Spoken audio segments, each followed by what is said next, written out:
After the tragic shooting in Newtown, Connecticut, across the country, people are trying to find ways to make communities safer. In New York City, police hope to catch illegal gun carriers with full-body scanners. The device is called Terahertz Imaging Detection.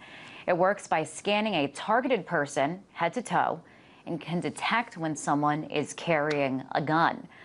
As the scanners do its job, those targeted have no idea they're being scanned. So is this a new way to keep our streets safer, or is this an invasion of privacy? To discuss, I'm joined now by Danny Panzella of Truth Squad TV. Danny, great to have you on. Thanks for having me. Can you tell us more about this new technology and how exactly it will be used? Well, that's still up in the air. The NYPD says they're studying it, how exactly they can implement it. Early reports were that they were going to be mounting these scanners in trucks or the back of police cars, and as they patrol the streets, they'd be scanning the pedestrians rather, walking up and down New York City streets. And if they see something that resembles a gun, then they would use that as their their reasonable suspicion to perform a search. So Ray Kelly, the police commissioner, is saying this is going to actually reduce stop and frisks because they'll only have to stop and frisk people that they actually see have weapons.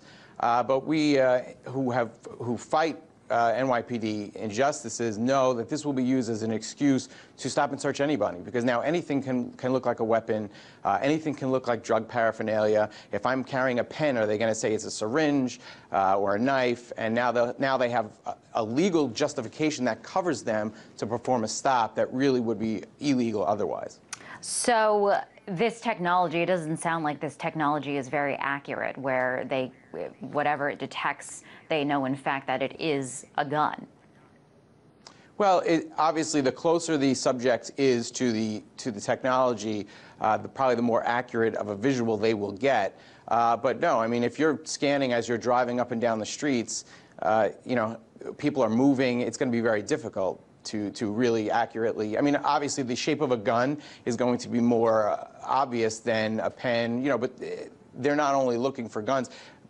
Gun confiscations as a result of stop and frisk is like a 0.01%. So the majority of stop and frisks basically yield drug paraphernalia, you know, things of that nature, small weapons like knives that are maybe a little bit too long to fall within the law, that type of stuff. So, you know, to say that this is going to stop guns is really disingenuous. But there's just the issue of it's an invasion of privacy. There's no warrants involved. People don't even know they're being virtually searched with this technology. So, so that's a big issue in itself. You know, this whole that they're supposed to have permission, I guess, when police stop you and conduct these searches, there's supposed to be some form of evidence, but I guess in this case it kind of gives them a free pass. Is that what you're saying? That's right. The scanner itself can act as the evidence. So all they need to say is, well, it looked like a gun on the scanner, or it looked like a knife on the scanner. That gave us the justification to stop this person, and then we found nothing. You know, so they can blame it on the technology. It becomes a scapegoat. Right. Going along with this justification that it will make us safer, I mean, in some scenarios, I guess it can, because they will presumably be able to identify people that actually are carrying weapons. Do you think it's worth giving up some of our freedoms in the name of safety, especially in the wake of some of these tragic shootings that we've been seeing? Absolutely not. The NYPD's own numbers prove that they are not confiscating guns as a result of this policy. So now to just take it a step further and say we're just going to scan everybody without consent and without any kind of evidence under the guise of keeping us safer is just, it's absolutely ludicrous, and it is a complete violation of the Bill of Rights. All right. You know, it's interesting that this comes up because we've been reporting a lot about how basically these new things that are popping up that kind of infringe on our privacy. And it does seem like we're being filmed everywhere that we go, especially when you're in a big city like New York City. So is this just kind of, you know, just the new norm? Well, obviously, they're going to encroach on our liberties as much as we allow them to. And that's why I'm encouraging everybody to get in touch with your legislators and tell them we're not going to tolerate being scanned without consent. I mean, at least if they're stopping and frisking somebody, that person has the option to assert their rights and say, you don't have the right to stop me unless you have seen me committing a crime or you believe that I just have committed a crime. At least there's some sort of reasonable suspicion.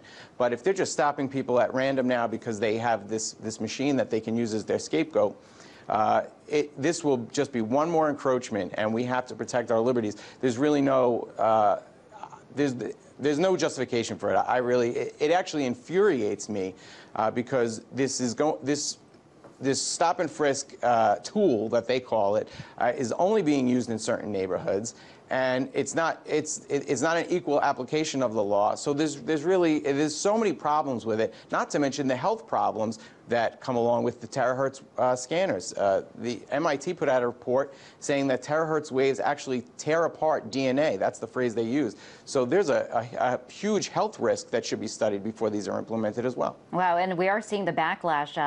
Just recently, the TSA news that they're going to be removing those controversial scanners that they put into airports across the country. They are now removing those. So we are seeing a backlash to these kinds of technologies that people find invasive. I want to ask you, you said there's privacy concerns. Do you see this as a concern to our constitutional rights, constitutional concerns? Yes, absolutely. It is absolutely an invasion or a violation of the Bill of Rights. This is an unwarranted search. It's a virtual search. They may not be touching you, but they are searching you without you knowing it, without any proof, without any warrant. The founders were very clear in the wording of the Bill of Rights that if you suspect someone of a crime, you have to go to a judge and get a warrant, and it has to be based on very specific information. You need to say, I want to search their person because I believe they're carrying a gun for XYZ reasons. It's not just, well, we just think he's a criminal because he's wearing baggy pants, so we want to search him.